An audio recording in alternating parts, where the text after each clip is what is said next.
A new round of tariffs are here, courtesy of U.S. President Donald Trump. Many Canadian goods shipped to the States will face a whopping 35% levy. Let's bring in our Glen McGregor, who's been following this for some time.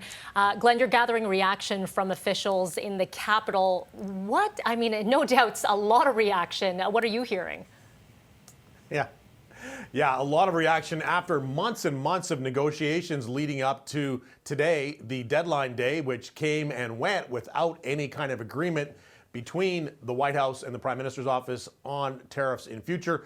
Donald Trump making good on his promise that he put into a letter to Mark Carney 2 weeks ago, saying that if we didn't get an agreement, then he was going to impose a 35% tariff on all Canadian exports to the United States.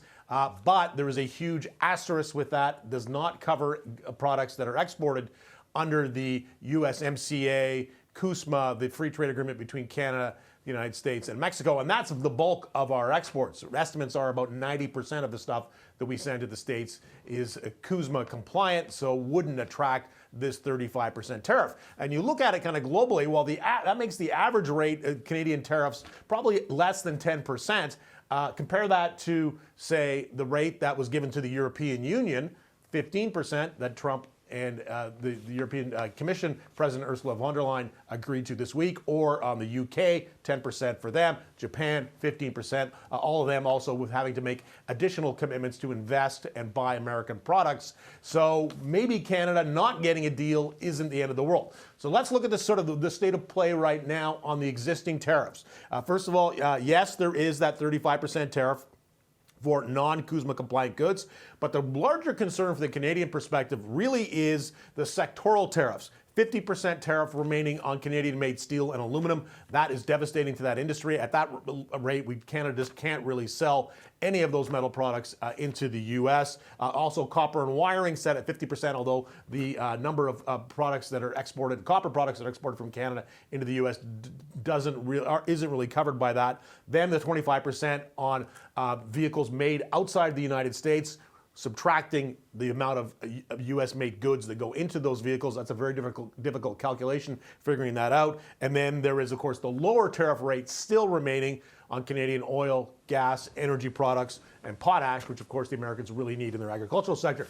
So then one of the irritants here is the fentanyl issue, which Trump first raised after he was elected last November, when he first threatened to put tariffs in Canada. He cited the flow of fentanyl from Canada into the U.S. That is again being repeated, even though Canada has taken a lot of steps to combat that. We spent $1.3 billion on border hardening measures, including bringing in helicopters for surveillance, cracking down on the flow of precursor chemicals from China into Canada that can be used to make fentanyl. The Americans not satisfied with that. They're also dissatisfied with the retaliatory tariffs that Canada has put in place, sort of in response to that first round. And so those include on certain lists of goods, things like orange juice, beer, coffee, appliances, Canada hitting those with a 25% tariff, but we haven't raised it to the 35% level to match the Americans.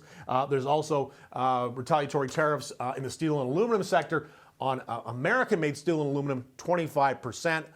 But again, Canada has not retaliated, raising that up to the higher level of 50%. We're going to see if that's going to come now that this deadline has come and passed.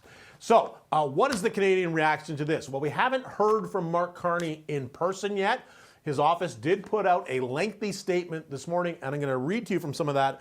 While the Canadian government is disappointed, Carney writes, by this action, we remain committed to CUSMA, that's the trade agreement, which is the world's second largest free trade agreement by trading volume. Carney goes on to say, we can give ourselves more than any foreign government can ever take away by building with Canadian workers and by using Canadian resources to benefit all Canadians. So this is this idea that by knocking down these interprovincial trade barriers and taking other steps to strengthen and enhance the Canadian economy, then we can wean ourselves off the dependence in the United States. At the same time, though, Carney says the negotiations are going to continue. We're going to keep talking to the Americans.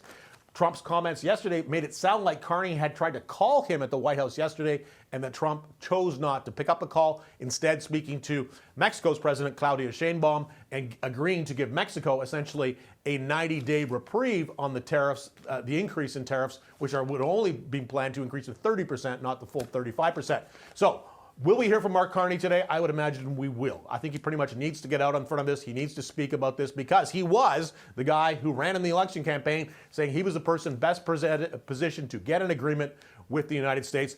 In recent weeks, his tone has changed. He's saying no deal is better than a bad deal. He wouldn't sign on to an agreement that wasn't Canada's interests. So we need to hear from him. I expect we'll hear from him probably later today, and he's going to explain also what kind of retaliation, if any, Canada is going to take. We're going to raise the retaliatory tariffs, or we're just going to keep talking on the back channel, hoping to resolve this somehow through negotiation. We'll see, Faiza ML, later today exactly when we're going to hear from Mark Carney.